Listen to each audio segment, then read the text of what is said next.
Alright guys, how's it going? Back again. Figured I'd show you all how I do float fishing for steelhead. So pretend this is a reel. Okay. And this is your main line. Alright, so all I do to start out is, you want to go to your nearest tackle store or online, pick up some arrow floats. These are really nice because they come with a slide and then 2 beads, or bobber stop, 2 beads. So basically what you want to do is get this guy open, dump out your contents. So you take your line and you just thread bobber stop through onto your line. And I'm not going to actually take this off because I don't have too many of these. So pretend this is getting slid off onto the line, and then you take the tube off. Alright? So this tube is not here. Then you take one of the beads, or if you have other beads, you can always use different colored beads. You thread the bead onto the line here. Easier said than done. So then you'd have bobber stop bead. Then you get your bobber. I like arrow floats a lot because it's very open in here, so the line slides through pretty easily. Then you get your second bead and you put it underneath the bobber. And you want to do that so, the bobber isn't bouncing on this knot we're going to tie. So as far as float fishing for steelhead, I love these inline weights. You want to get weights that have swivels on both ends like that. And it's also important that the weights you get, the wire that runs through here is one continuous piece. So I've never had, these like pull out, because it's one piece of wire that's basically collapsed and then the lead is cast onto the wire. So a couple ways, you can tie it on. You can use your favorite knot. I love the uni knot that I just showed you guys in another reel. So down, I'm going to do a little sped up, just go through it, make your loop, take your tag end through the loop. This is heavier gauge line, so only 4 or 5 times is needed.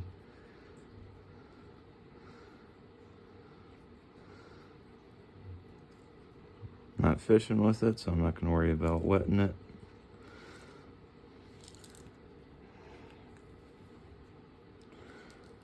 There's that uni knot. So now we have the weight and your float set up.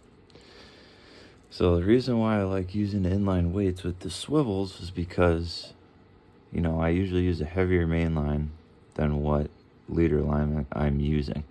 So usually on my float rod, I got 15 to 20 pound fluoro or braid, depending on the season.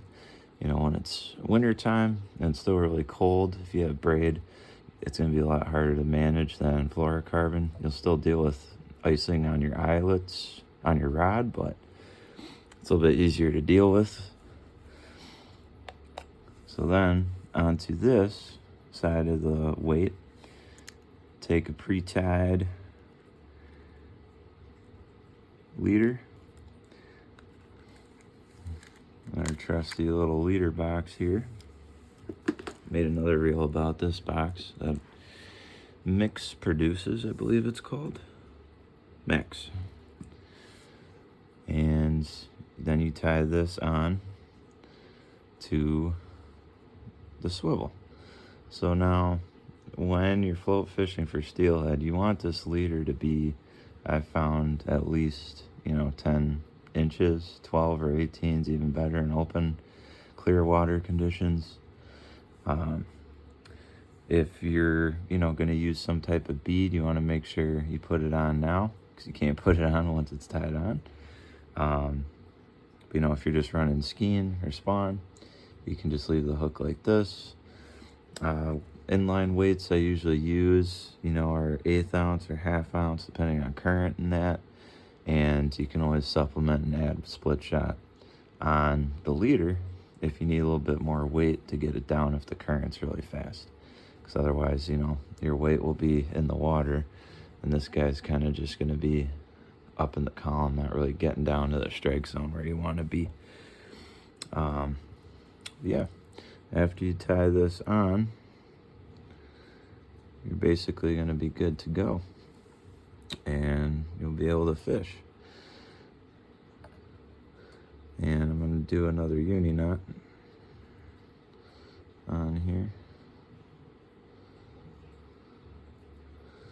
And most bodies of water that I fish steelhead in, max depth is usually 10 feet.